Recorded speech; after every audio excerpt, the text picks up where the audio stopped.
और जज्बात के ऊपर खेला जा रहा है।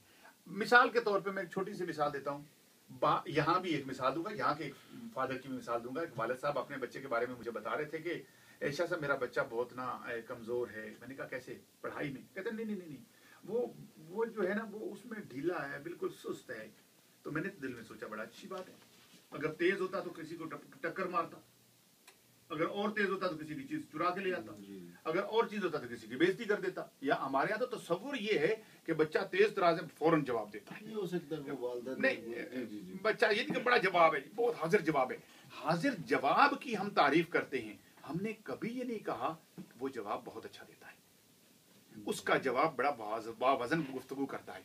हम जब अपने घरों में बैठ के गुफ्तगू करते हैं, अपनी महफिलों में गुफ्तगू करते हैं, तो वो जो गुफ्तगू हमारी होती है वो सिर्फ इस बेस पे होती है कि हमारे बच्चे जो हैं वो तेज हो जाएं, हमारा बच्चा जो है उसके पास ये चीज होनी चाहिए, हमारा बच्चा जो है उसको इतना पैसा कमाना चाहिए, हमारा बच्चा जो है तेज तराज होना चाहिए उसको। ये हम ये नहीं कहते कि हमारे बच्चे को माशरती और इखलाकी तरबियत में सबसे आगे होना चाहिए, टॉलरेंस में आगे होना चाहिए। अगर कोई बंदा बदतमीजी करे तो उसको अच्छे तरीके से जवाब देना चाहिए बच्चे को। ये नहीं कि ये चीज जो है ये पाकिस्तान में खत्म हो चुकी है। और यही वजह है कि एक वकील जो कि जज की अहमियत को सबसे बेहतर समझता है कि 15 साल के बाद एक वकील का नंबर आता है कि जज बन जाए, कि जज बनने के काबिल हो जाता है, जजों को भी देखा जाता है प्रैक्टिस में। तो जब एक वकील अपने से बड़े जज को, सिर्फ फर्क क्या होता है कि वकील को ज्यादा पैसा मिल रहा होता है माजरत के साथ, ये जुमले मेरे माजरत के साथ, और जज की तनख्वाह थोड़ी होती है। वकील समझता है कि मेरा तजर्बा ज्यादा है और ये तो अभी चंद दिनों में जज बन गया है, मैं इसको क्या समझूं, इसलिए उस बेचारे को जूता भी मार दिया जाता है। काश, हालांकि यहाँ पर यूनिफॉर्म का, उस कुर्सी का जिसके ऊपर बैठ के फैसला किया जाता है जज का, यहाँ पर इदारों का तकद्दुस है। हमने इदारों का तकद्दुस पामाल कर दिया है। नॉर्मली तो हम अपनी अदालत के खिलाफ इस दुनिया में बैठ के भी पाकिस्तान की अदालत के खिलाफ हम बात करने का हक नहीं रखते, हम अपनी आर्मी के खिलाफ बात करने का हक नहीं रखते। मैंने तो अपने दोस्तों से आर्मी को गाली निकालते हुए सुना है। यहाँ पर अगर यहाँ पर एक वो कहते हैं, पता नहीं उसको क्या इन्होंने लफ्ज बनाया हुआ है कि यहूदियों के जो बंदे मर गए थे उनकी तादाद आगे पीछे कर लिया है, पता नहीं क्या उसको, पता नहीं क्या कहते हैं, मुझे, मैं गरीब आदमी, मुझे नहीं आता जो भी है। तो सवाल यहाँ ये है कि यहाँ उनके नाम की तरतीब बदलने से भी केस हो जाते हैं मियाँ।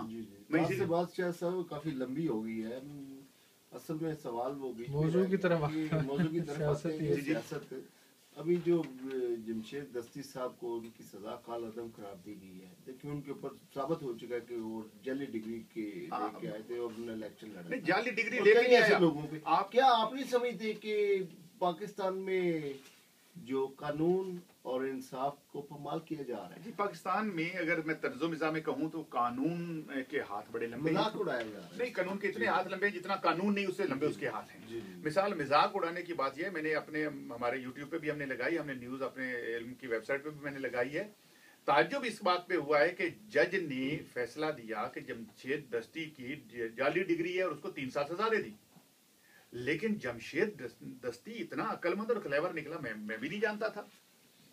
उसका ये हुआ है कि हाई जो कमीशन ऑफ एजुकेशन है, हायर कमीशन ऑफ एजुकेशन, उसने जब उसका इंटरव्यू हुआ टीवी पे तो उसने कहा कि जमशेद दस्ती की डिग्री तो हमने चेक ही नहीं की, इसलिए कि जब पाकिस्तान में ये हवा उठी कि जिनकी जाली डिग्रियां हैं उनके ऊपर केस बनेंगे तो उसने इस्तीफा दे दिया था।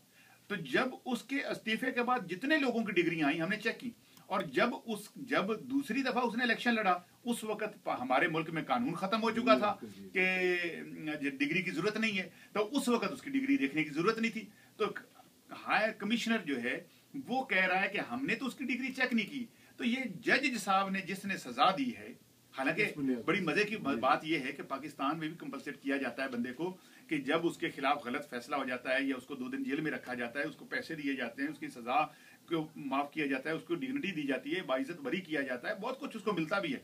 अब मुझे नहीं समझ आ रही वो कौन से खजाने से जाएगा।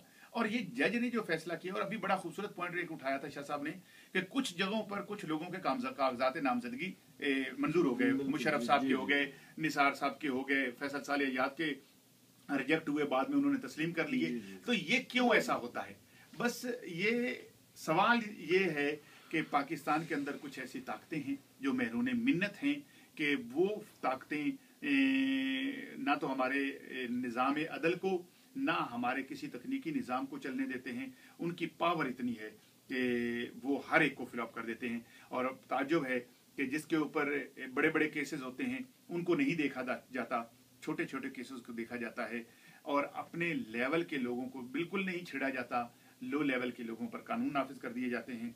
ये हमारे मुल्क की बदनसीबी है। हाँ, इनकलाब आएगा, ये एजुकेशन से आएगा, तालीम से आएगा, तरबियत से आएगा, टॉलरेंस से आएगा, और ईमानदारी और नेक नीति से आएगा। इस वक्त हमारा मुल्क ये चाहता है कि, और वो उसकी मैं एक चीज में इजाफा करना चाहता हूं, तालीम से भी ज्यादा जो अहमियत की हामिल चीज है, मैं कई दफा ये बात कर चुका हूं कि आधी करप्शन हमारी खत्म हो जाएगी कि अगर इसी वक्त खड़े खड़े कोई बंदा आके तनख्वाह पाकिस्तान की कम से कम 1 सोना तोला के बराबर कर दे। मिनिमम रेट जो है हमारी तनख्वाह का वो ये हो जाए, इसलिए कि जिस घर 60,000 रुपए पे जो घर खर्चा करके चला रहा है ना बंदा, तो उसकी तनख्वाह तो 20,000 है। अब 40,000 वो करप्शन से ला रहा है। अगर वो 40,000 उसको लीगल तरीके से मिल जाए, घर वो वही चलाएगा, फिर वो करप्शन हाफ हो जाएगी। अफसोस इस बात पर है कि जितना पैसा 5 साल में हुकूमत हमारी लूट के खाती है, अगर वही पैसा हमारे मुल्क के अंदर तकसीम किया जाए और सही इदारों तक पहुंचा दिया जाए, जिससे तनख्वाहों का रेट सही फिक्स कर दिया जाए, और ये दुनिया में कानून है कि कम से कम 1 तोला सोना के बराबर तनख्वाह होनी चाहिए इंसान की। और जब साहब ये कहते हैं कि बहुत सारे हमारे जो दोस्त हैं बहुत उम्मीद रखे हुए हैं कि जी आइंदा जो आने वाला वोट होगा, वोट यानी कि चेंज लाएगा। आपके सामने जो आजकल जो कल इलेक्शन कमीशन की तरफ से जो फिगर्स जारी हुए हैं, उसमें सिर्फ 8 करोड़ वोट जो है, या 8 करोड़ से थोड़ा सा जायद जो है वोट वो रजिस्टर और हुआ है।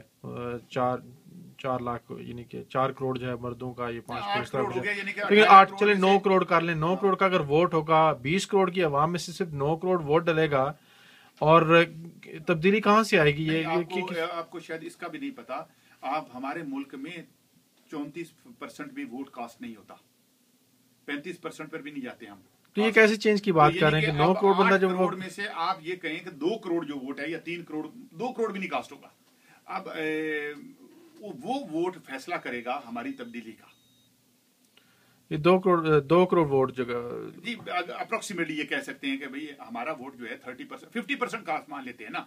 8 करोड़ में से अगर 4 करोड़ कास्ट कर रहा है, हो रहा है कास्ट, ठीक है, 4 करोड़ जो है वो हमारे मुल्क की तब्दीली का फैसला करेगा। ये बात नहीं है। बात तो वोट जो निकलेगा वो देगा, और देगा तो उसका असर होगा, क्योंकि हम तो जमहूरियत का निकारा पीटने वाले लोग हैं, अकल को मानते नहीं है। ठीक है, हम लॉजिक को कम